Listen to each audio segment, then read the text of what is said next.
Welcome to MediJE classes. This is first lecture of determinant 12th maths. Okay, हम start करते हैं determinant के basic info से and then after we will proceed different operations on determinant. Determinants को question को solve करने के लिए आपका थियरी पार्ट बहुत ज़्यादा स्ट्रांग होना चाहिए, बिकॉज थियरी क्लियर होगा देन ही आप कोई भी फॉर्मूला उस पर अप्लाई कर पाएंगे. ओके, सो देखिए डिटर्मिनेंट, इससे पहले टॉपिक था आपका चैप्टर था, नाम था उसका मैट्रिक्स. तो matrix is just an arrangement. Matrix का अपना कोई वैल्यू नहीं होता है. अगर किसी मैट्रिक्स का आपको वैल्यू लाना है देन आपको उसका डिटर्मिनेंट फाइंड करना पड़ेगा. ठीक है, सो व्हाट इज डिटर्मिनेंट, पहले ये देखिए कि मैट्रिसेस और डिटर्मिनेंट्स में बेसिक डिफरेंस क्या है. ठीक है, आप मैट्रिक्स की बात करो तो मैट्रिक्स के लिए आप क्या यूज करते हैं, स्क्वायर ब्रैकेट, और फिर इसमें आप जो भी वैल्यू है वो चीजें आप उसमें मेंशन करते हो. नाउ मैट्रिक्स के केस में जो आपका number of rose and number of columns हमेशा इक्वल हो ऐसा कोई जरूरी नहीं है. कहने का मतलब कि इसमें कितने हैं, ये आपका क्या हो गया रो, there is 2 row in this matrix and there is 3 columns. There is 2 row and 3 columns. Now ये एक मैट्रिक्स है, बट डिटर्मिनेंट यानी here number of rows is not equal to number of column. यानी एक हो सकता है एक सिंगल रो ही हो, बट डिटर्मिनेंट सिर्फ स्क्वायर होता है. यानी जितना नंबर ऑफ रोज उतना नंबर ऑफ कॉलम. यानी आप इस मैट्रिक्स का डिटर्मिनेंट निकालोगे नहीं निकलेगा. ठीक है, you can't find the determinant of this matrix. यानी अगर और डिटर्मिनेंट का सिंबल पहले होता कैसे है, ये इसमें स्क्वायर ब्रैकेट सिंबल होता है, इसमें आपका स्ट्रेट लाइन 5, मान लीजिए 5 2 3 2 6 8, ये मैट्रिक्स, ये उसी का डिटर्मिनेंट. लेकिन इस डिटर्मिनेंट को आप फाइंड नहीं कर सकते. कहने का मतलब हुआ कि ऐसे मैट्रिक्स का आप magnitude with the help of determinants find नहीं कर सकते. डिटर्मिनेंट्स हमेशा ही स्क्वायर होता है. Determinant is always is in A square shape, means number of rose and number of columns हमेशा ही इक्वल होगा तो ही उसका डिटर्मिनेंट आप फाइंड कर पाओगे, अदरवाइज आप डिटर्मिनेंट फाइंड नहीं कर सकते. इससे ये भी क्लियर होता है कि the matrix which are square matrix only whose determinant can be calculated. तो डिटर्मिनेंट्स का सिंबल जो होता है दैट इज बिल्कुल स्ट्रेट लाइन के बीच में होता है एंड मैट्रिक्स में आपका स्क्वायर ब्रैकेट का यूज होता है. बाकी ये नंबर ऑफ रोज है and this is number of columns है. बाकी जो पोर्शन है वो एज इट इज है. ठीक है, बट इसके लिए स्क्वायर होना चाहिए, यानी 5 2 8. अब इसका डिटर्मिनेंट हम फाइंड कर सकते हैं. ठीक है, नाउ तो ये था आपका basic difference between matrices and determinant. Okay, number of rose number column के इक्वल नहीं है तो आप डिटर्मिनेंट फाइंड नहीं कर सकते. Now order of determinants, order of determinants का क्या मीनिंग है. जैसे 2 5 8 9, this is called second order determinant. यानी 2 रोज 2 कॉलम, तो ये सेकेंड ऑर्डर का, इसको बोलते हैं हम सेकेंड ऑर्डर डिटर्मिनेंट्स. ठीक है, नाउ डिटर्मिनेंट्स हो या मैट्रिक्स हो, इसमें 2 डायगोनल होते हैं. ठीक है, ये जो डायगोनल है this diagonal is known as principal diagonal and ये जो डायगोनल है this is known as secondary diagonal. Okay, this is known as principal diagonal and this is known as secondary diagonal. इसका नॉलेज इसलिए important है क्योंकि determinants find करने में इसका यूज किया जाता है। ठीक है, always principal diagonal minus secondary diagonal लेते हैं। When we find the value of determinants always take the multiplication of principal diagonal element minus secondary diagonal. जैसे मान लीजिए कि ये डिटरमिनेंट्स था 2, 5, 8, 9 एंड हर एक डिटरमिनेंट्स का एक वैल्यू होता है। ठीक है, तो इस डिटरमिनेंट का वैल्यू कैसे आएगा? तो प्रिंसिपल डायगोनल के एलिमेंट्स कौन कौन से हैं? 2, 9। तो 2, 9 को मल्टीप्लाई कीजिए तो 18 माइनस 9, 5 को मल्टीप्लाई करेंगे तो ये कितना आएगा? 45। जो सब्ट्रैक्ट करके वैल्यू आए which is the answer, that is the value of determinants. तो पहले हमने किसको किया? प्रिंसिपल डायगोनल के एलिमेंट्स को मल्टीप्लाई किया and then after secondary element, secondary diagonal के एलिमेंट। अगर ये चीज पहले सेकेंडरी और प्राइमरी आ गया तो डिटरमिनेंट का वैल्यू माइनस में आएगा। मैग्नीट्यूड तो सेम होगा बट फिर साइन का वैल्यू जो होगा वो चेंज होकर माइनस आ जाएगा। So determinant is always calculated from the multiplication of principal diagonal minus multiplication of secondary diagonal. This is the second order determinants because इसमें 2 रो एंड 2 कॉलम है। नाउ थर्ड ऑर्डर डिटरमिनेंट्स, ठीक है, जो mostly अपने को पढ़ना है। Determinants का ऑर्डर तो 10 भी हो सकता है। ठीक है, so we will study third order determinants. What is third order determinants? 3 rows and 3 columns. मान लीजिए एग्जांपल 2, 5, 1, 0, 8, 2, 4, 8, 9। ओके, इस डिटरमिनेंट को सॉल्व करना है तो एक तो नॉर्मल मेथड है जो सॉल्व करते आते हैं। कैसे? पहले 2 लेना है। इस डिटरमिनेंट का वैल्यू कैसे निकालते हैं? मान लीजिए ए डिटरमिनेंट है, इसका वैल्यू कैसे निकालते हैं? फर्स्ट 2, जब आप ये एलिमेंट लोगे तो बाकी जो ये और ये वाला पोर्शन है, यानी एलिमेंट जिस रो में लाई करता है वो और जिस कॉलम में लाई करता है उसको रिमूव कर देंगे तो बच क्या जाएगा यहाँ पे? 8, 2, 8, 9। Okay, now 5। और हमेशा ही जो साइन होता है वो अल्टरनेट चेंज होता रहता है। ये पॉजिटिव था तो ये निगेटिव होगा, तो बीच में आ जाएगा आपका -5। जब ये लेंगे तो ये कौन से रो में लाई करता है? इसमें, और कॉलम किसमें? इसमें, तो बच क्या जाएगा? 0, 4, 2, 9। ऑर्डर नहीं चेंज करना है कि इसके बाद 2, 9, 0, 4, तो ये आ जाएगा आपका 0, 2, 4, 9। ओके, फिर थर्ड वैल्यू क्या आपका? 1 पॉजिटिव, ये plus minus plus. Now if we are taking 1, हमें क्या करना पड़ेगा? We will remove this and this row and this column.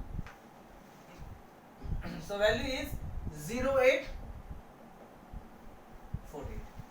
Now solution is very easy to principal diagonal को मल्टीप्लाई करें।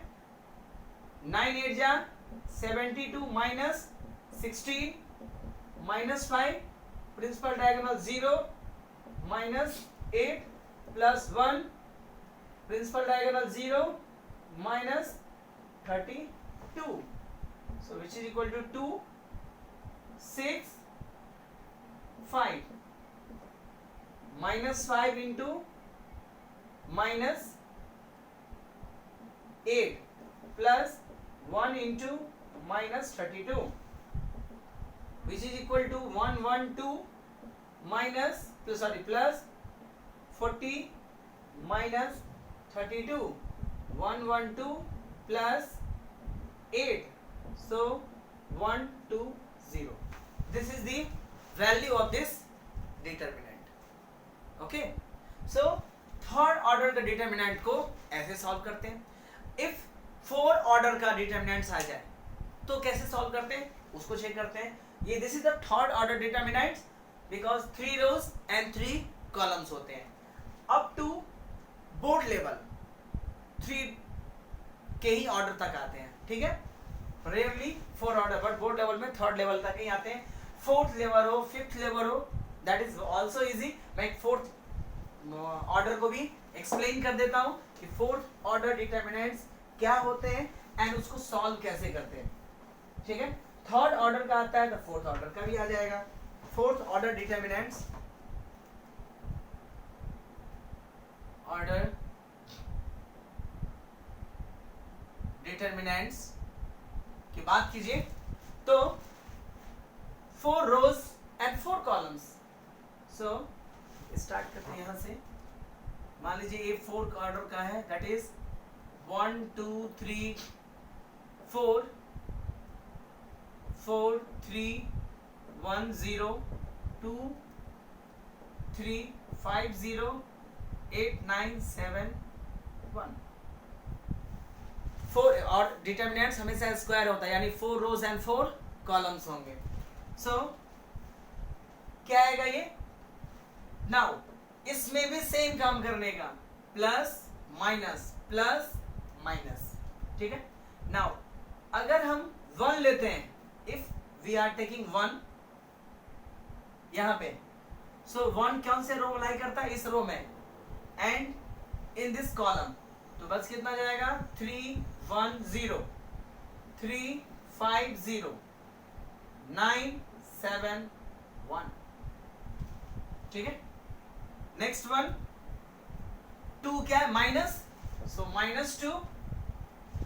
Now this row, sorry this column and this row हट जाएगा, कितना? 4 2 8 4 2 8 1 5 7 0 0 1। Next 3 के ऊपर साइन क्या है? प्लस का, सो +3। This rows and this column will eliminated, so 4 2 8 4 2 8 3 3 9 and 0 0 1। Again इसका सिंबल क्या? Minus, so 4 this row and this column, so आ जाएगा आपका कितना?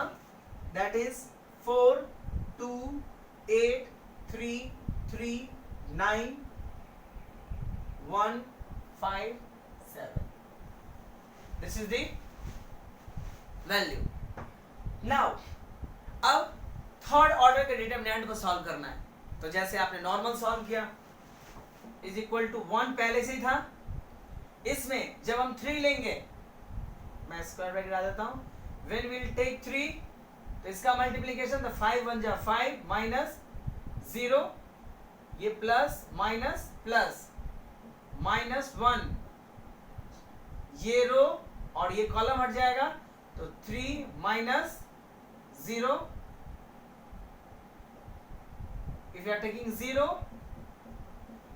तो ये 7 3 जा 21 माइनस 45, जो कि ऑलमोस्ट 0 ही हो जाएगा, ठीक है।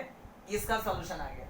सिमिलरली इसको सॉल्व करना है और सिमिलरली इसको सॉल्व, यानी आप तो 3rd ऑर्डर में आ गया, जो ऑलरेडी आप जानते हो कैलकुलेट करना, ठीक है। ऐसे ही 5 ऑर्डर का आएगा, 6 ऑर्डर का आए, 7 ऑर्डर का आए, डिटरमिनेंट का कोई लिमिट नहीं होता, बस number of rose and number of columns हमेशा इक्वल होना चाहिए। हायर डिटरमिनेंट्स को लोअर डिटरमिनेंट में आप तोड़ते जाइए, दैट इज द डिटरमिनेंट, ठीक है। This is the order of determinant. Now next point आता है कि minor and cofactor. Actually minor and cofactor also used in matrices, ठीक है। मैट्रिसेस में भी माइनर एंड कोफैक्टर का यूज होता है, ठीक है। When we find inverse of the matrix, जहां वहां फाइंड करते हैं। Now what is meaning of minor of determinant? Minor of determinant का मतलब होता है सब matrix. Example, suppose 3 2 8 1 2 5 1 6 2, this is determinant. Now minor means the place value of each element, ठीक है। हर एक एलिमेंट का सब मैट्रिक्स। जैसे बात करो कि अपने को चाहिए 3 का माइनर, सो माइनर ऑफ 3, तो क्या करने का, 3 जिस रोज में है उसको रिमूव कर दीजिए एंड जिस कॉलम है उसको रिमूव कर दीजिए, क्या आएगा 2 5 6 2। सॉल्व करेंगे तो 4 minus 30 which is equal to minus 26। देखिए तो 2 5 6 1, 3 का क्या आ गया आपका का सब मैट्रिक्स, सो 3 का माइनर आ गया माइनस 26। ठीक है, सिमिलरली हर एक एलिमेंट का माइनस आप फाइंड कर सकते हैं, जिस माइनस जिसका निकालते हैं उस रोज और कॉलम को एलिमिनेट कर देते हैं। For example we have to find the minor of this 2, इस 2 का, तो इसको और इसको रिमूव कर दीजिए, सो माइनर ऑफ 2,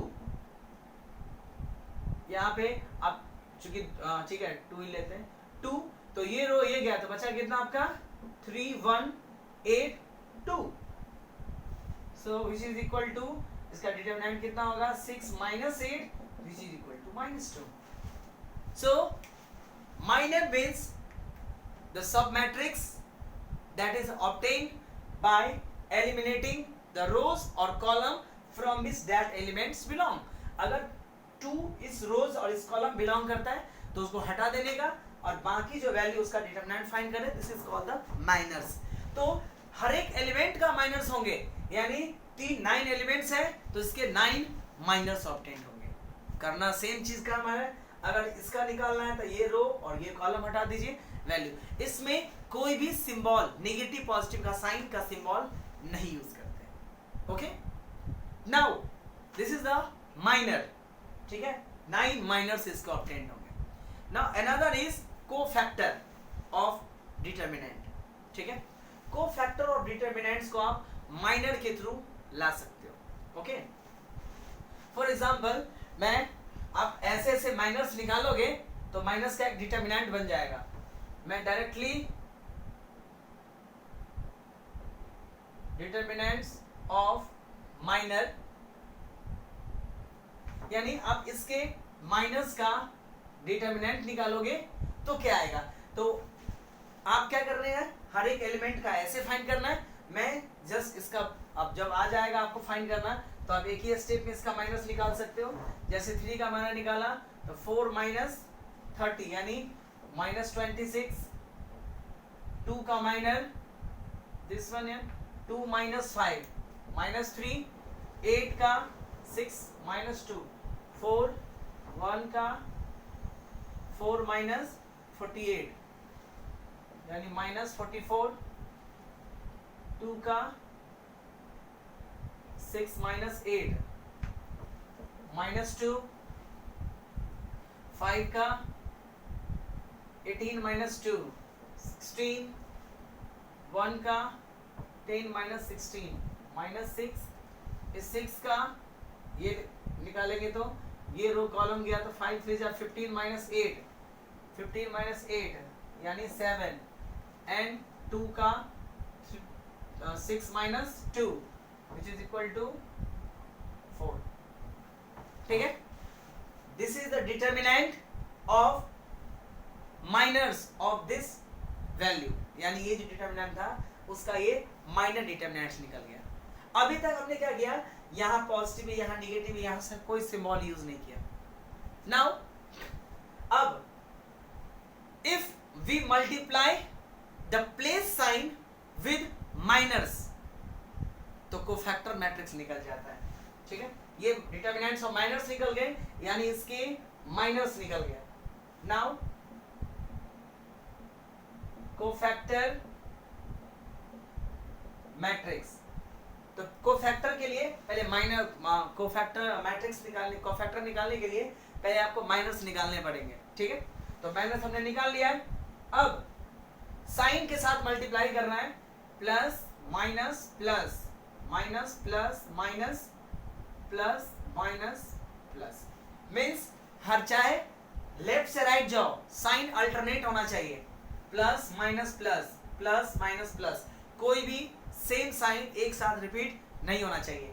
तो अब हर एक के प्लेस वाले से मल्टीप्लाई कर दीजिए। तो देखिए यहाँ पे किसके था प्लस का, तो एज इट इज रह जाएगा। यहाँ पे क्या था माइनस, तो माइनस मल्टीप्लाई हो जाएगा, तो ये कितना हो जाएगा 3। ओनली साइन मल्टीप्लाई करना है। 8 के बदले 8 के प्लेस साइन क्या पॉजिटिव, तो ये वाला एज इट इज रह जाएगा। 1 का साइन वैल्यू क्या है माइनस, 1 का माइनस कितना निकला था ये, तो माइनस और माइनस मल्टीप्लाई करेंगे तो ये कितना आ जाएगा 44। 2 का प्लेस साइन पॉजिटिव, तो ये एज इट इज जैसा था वैसे का वैसे रह जाएगा। 5 का प्लेस साइन निगेटिव, तो दिस माइनस और यहाँ इससे मल्टीप्लाई हुआ, ये कितना आ जाएगा 16। नाउ 1 का प्लेस वैल्यू पॉजिटिव, तो -6 एज इट इज रह जाएगा। 6 का प्लेस वैल्यू माइनस और प्लेस साइन, तो -7 एंड 2 का प्लेस साइन पॉजिटिव, तो ये एज इट इज रह जाएगा। सो दिस इज द कोफैक्टर, यानी इस डिटर्मिनेंट का ये क्या निकल गया आपका कोफैक्टर निकल गया, मींस माइनर उसके बाद में कोफैक्टर। आपको डायरेक्टली कोफैक्टर बोलना है तो दो बारी मैट्रिक्स निकालने की जरूरत ही नहीं है, माइनस पता लग जाएगा, साइन के साथ लिखते जाइए, साइन इसके अकॉर्डिंग डिसाइड होता है। पहले आप वैल्यू फाइंड कर लो और देन आफ्टर उसमें साइन के साथ में मल्टीप्लाई कर देना है। सो दिस इज माइनर, इसका साइन अल्टरनेट कर दिया, प्लस माइनस प्लस, ठीक है, साइन के साथ multi, this is the cofactor matrix. Okay, this is the cofactor matrix. Next one है मैट्रिक्स को फाइंड करने का एक और मेथड है, यानी एक मेथड को हम ऐसे करते हैं कि ये लेते हैं, देखिए एक मेथड हमने क्या सीखा, तो this is the cofactor, this is the minor and cofactor. Next आता है the method to find determinants. एक मेथड तो अपने को पहले से पता है, दूसरा मेथड होता है आपका Sarrus method. Sarrus method to find determinants.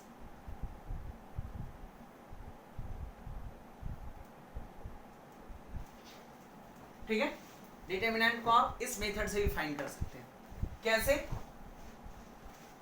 Okay, सो मान लीजिए एक डिटर्मिनेंट है 1 2 3 5 2 8 1 2 5, this is third order determinant. तो एक मेथड तो आप पहले से जानते हो कि 1 लेंगे तो फिर इसको मल्टीप्लाई करेंगे। सेरस मेथड में क्या होता है, first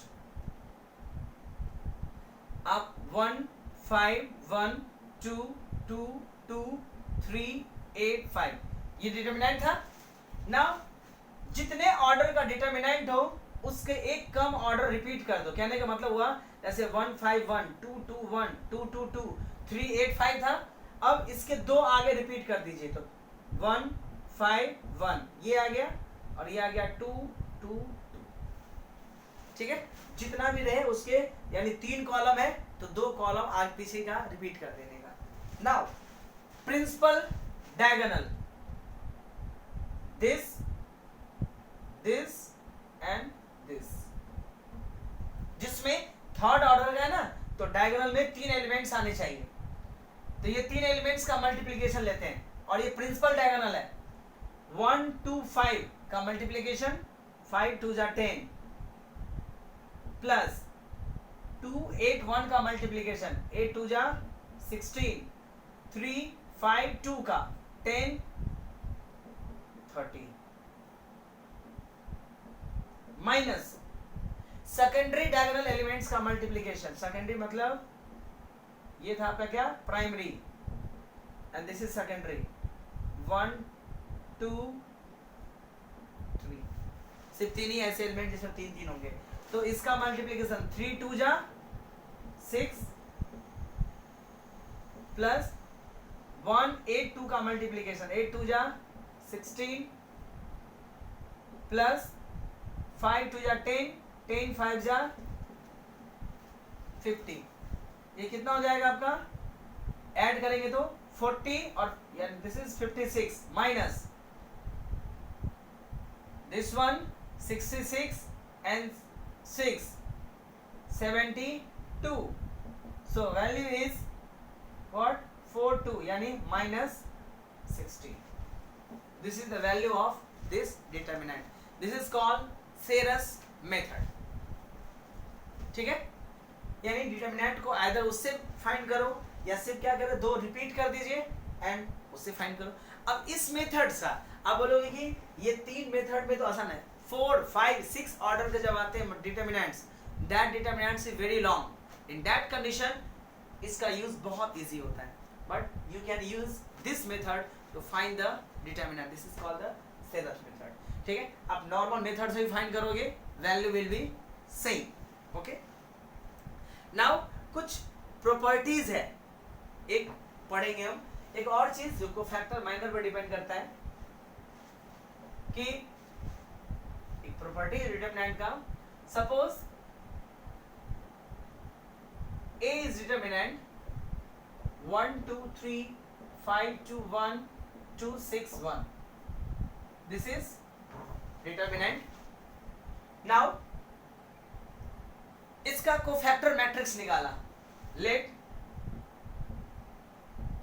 cofactor of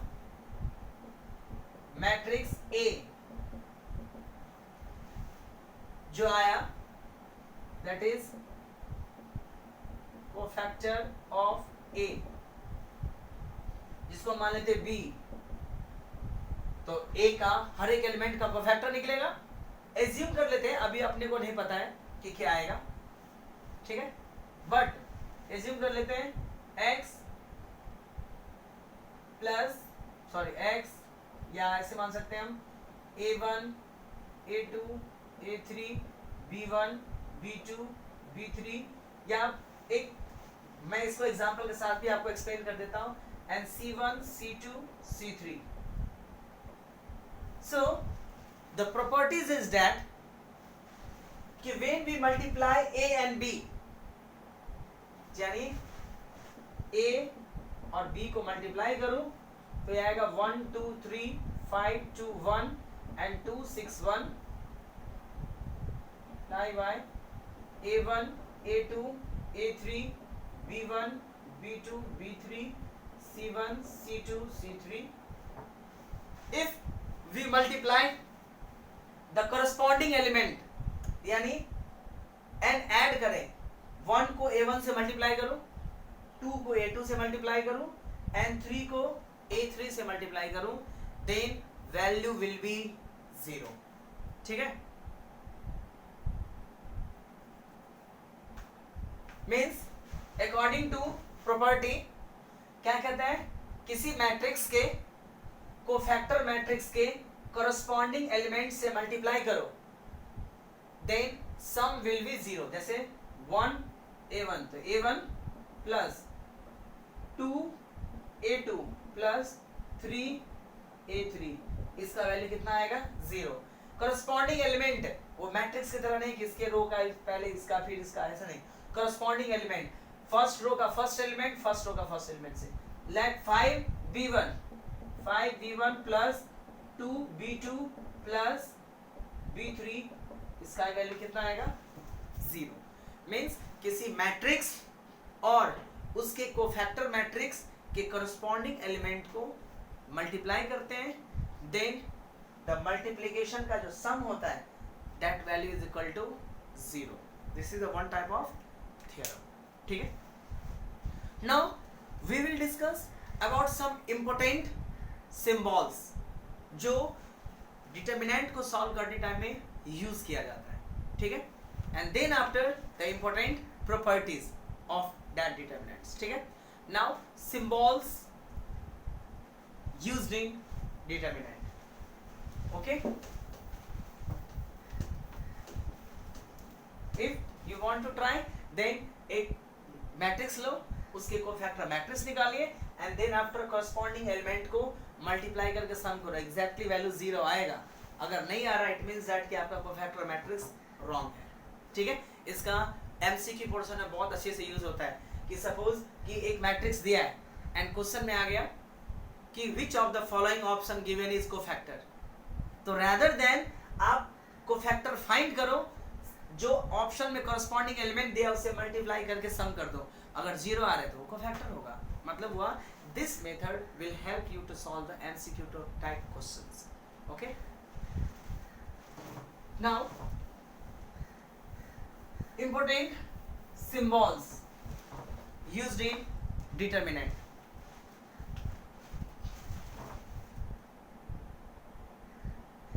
Important symbols in determinant. Okay, what is important symbols? देखिए, first RIJ, अगर इस टाइप का सिंबल है इसका मतलब होता है interchange of ith row and jth row. मतलब हुआ कि दो रो को इंटरचेंज करना हो तो हम ये सिंबल करते हैं। फिर एग्जांपल देखिए, सपोज ए एक मैट्रिक्स है, दिस इज 5 2 1 1 0 5 2 8 0। अगर मैंने एक सिंबल लिख दिया R1 3, this is the one type of operation हो गया ये, this is the one type of operation on determinants. इसका मतलब हुआ कि we have to interchange the row 1 and row 3। अगर ये ऑपरेशन किया है तो नया मैट्रिक्स क्या आएगा, 1 3 को इंटरचेंज करना, यानी 3 थर्ड वाले 1 पे 1 वाले, यानी ये आ जाएगा 2 8 0 1 2 5 5 2 1। Okay, R1 3। सिमिलरली जो रो पे ऑपरेशंस लगते हैं all are acting on columns, means if we are writing C1 2, so the new matrix कितना होगा, यानी ये क्या देखा था, कॉलम 1 2 को इंटरचेंज, यानी 1 और 2 को क्या करना है, interchange. So new matrix will be 2 0 8 5 1 2 1 5 0। This is the operation. R2 3 R2 1 means interchange करना, this is the important symbol. Okay, suppose 1 2 को इंटरचेंज करना है तो R1 2। To change the rows and columns, we use a symbol R and 4 rows and Cij 4 columns to interchange the column. One type of operation. Now, this is the interchange of ith row and jth column. Second important property is Rij, and you can say this is the operation with Ci. What it means? It means one type of transpose. Determinant matrix में transpose क्या था? All rows converted into column. In determinants, this symbol indicates all rows are converted into corresponding columns. Example देखिए, suppose A is determinant 5 2 8 1 2 5 6 2 8. So if we are applying P R2 C1, okay, what it means, second rows को and first column को क्या करना है, interchange करना है। Second row कौन सा है, ये, एंड फर्स्ट कॉलम कौन सा है, ये इंटरचेंज करना है। यानी न्यू वाला कितना आ जाएगा, ये फर्स्ट कॉलम था उसके बदले में क्या लिखना है, रो वाला, तो रो सेकेंड रो कितना है 2 2 2, ठीक है। मींस सेकेंड रो के बदले, सेकेंड रो किसके बदले में लिखना है अपने को, C1 के बदले में। तो सेकेंड रो, सॉरी, तो सेकेंड रो का था 1 2 5, तो 1 2 5 ये सेकेंड रो था, और ये क्या था C1। तो देखिए 1 2 5 जो रो था उसको कॉलम, एंड जो पोर्शन आपका कॉलम था उसको सेकेंड रो में कन्वर्ट कर देने का है, ठीक है। सो या ऐसे भी हो सकता है कि all rows are converted into columns, ठीक है। तो आप सिंपल लैंग्वेज में आप ये समझिए कि ऐसा कोई भी ऑपरेशन हो जैसे R3C3 कोई भी ऑपरेशन हो, इन दैट कंडीशन सीधे इसको 5 2 8 1 2 5 6 2 8 sorry 6 2 8 means this symbol is use. एक पर्टिकुलर चेंज नहीं होगा कि R1 को RC3 से चेंज करेगा, ऐसा नहीं। जब ये सिंबल यूज होगा then all rows are converted into columns. ठीक है, this is the important symbol. Now the third properties,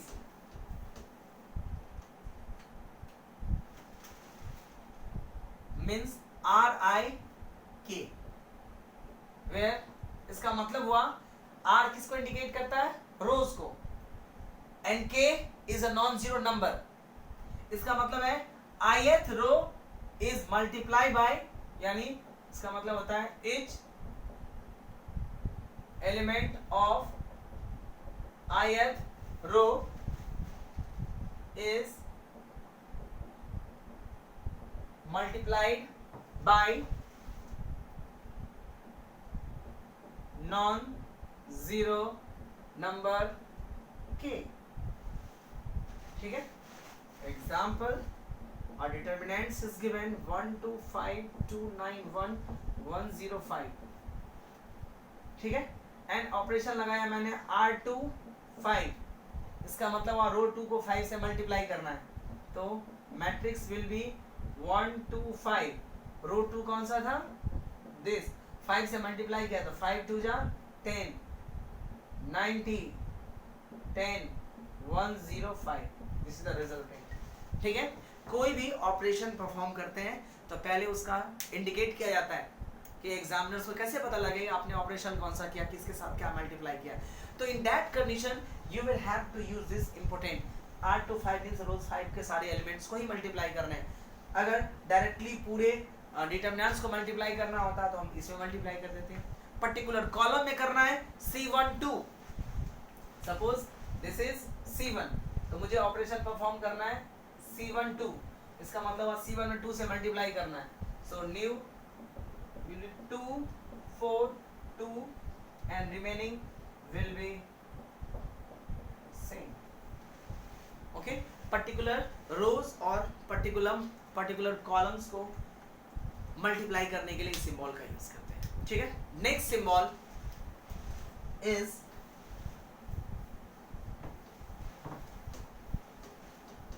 multiplication and addition. ठीक है, दोनों मतलब फोर्थ सिंबल है आपका RIJ into K। What it means, इसका मतलब हुआ पहला क्या सिंबल है I, सो ith रो में K से मल्टीप्लाई करना है एंड jth रो में ऐड कर देना है। ठीक है, it means multiply K with each element of ith row and add to jth row। Sentence में थोड़ा सा हार्ड लगता है, मैं एग्जांपल समझा देता हूँ। एग्जांपल ए है 1 2 1 2 5 2 8 0 9 0 तो कुछ भी ले लीजिए। If we are writing R1 2 2 means 2 को रो 1 से मल्टीप्लाई करना है एंड रो 2 में ऐड करना है। सो 2 को रो 1 से मल्टीप्लाई करना था, इसको मल्टीप्लाई कीजिए।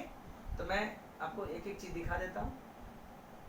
1 2 1 यानी R1 को 2 से मल्टीप्लाई करके ऐड किस में करना है, R2 में, यानी R1 को एज इट इज रखना है, जो चेंजेस करने किस में, R2 में। तो R2 पहले से कितना था 2 में किस में ऐड करना है, R1 को 2 से मल्टीप्लाई करके, यानी इस R1 को 2 से मल्टीप्लाई करेंगे तो यहाँ पे क्या आएगा 2, यहाँ पे कितना आएगा 4, यहाँ पे कितना आएगा 2। अब इसको इसके साथ ऐड करना है, यानी 2 + 2, 5 के बदले में क्या आएगा 5 + 4 एंड 2 के बदले में कितना आएगा 2 + 2। मीन्स क्या किया हमने 2 5 2 2 5 2 यानी R2 एज इट इज रह गया, और R2 में हमने ऐड किया, हर एक एलिमेंट में किसको ऐड किया, R1 को 2 से मल्टीप्लाई करके ऐड किया, तो R1 को यानी R1 को पहले 2 से मल्टीप्लाई करना है, एंड देन फिर यानी इसको एक्सपेंड करूं तो इसका मतलब हुआ कि R1 2 प्लस R2, इसको शॉर्ट में लिखने का तरीका है। एक रो के कुछ एलिमेंट को मल्टीप्लाई करके दूसरे रो के साथ ऐड करना हो, in that condition we use IRIG, ठीक है। So this is some important properties, sorry important symbols, and important properties is very important. Determinants के इंपॉर्टेंट प्रॉपर्टीज बहुत सारे होते हैं, जितना ज्यादा प्रॉपर्टीज आपको क्लियर होगा उतना इजी वे में क्वेश्चंस का सॉल्यूशन होगा, खास करके competition.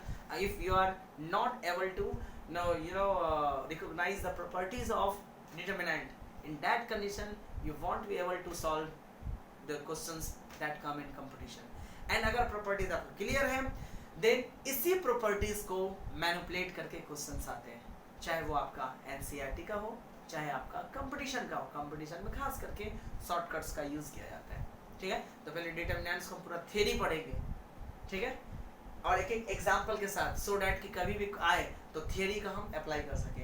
And then after now next lecture will totally based on the important properties और theorems of the determinant, that is very very important for any type of competitive exam. अगर वो नहीं आता है तो आप पूरे दिन बुक उठा करके डिटरमिनेंट का सॉल्व करो, उससे कोई फायदा नहीं मिलेगा, ठीक है।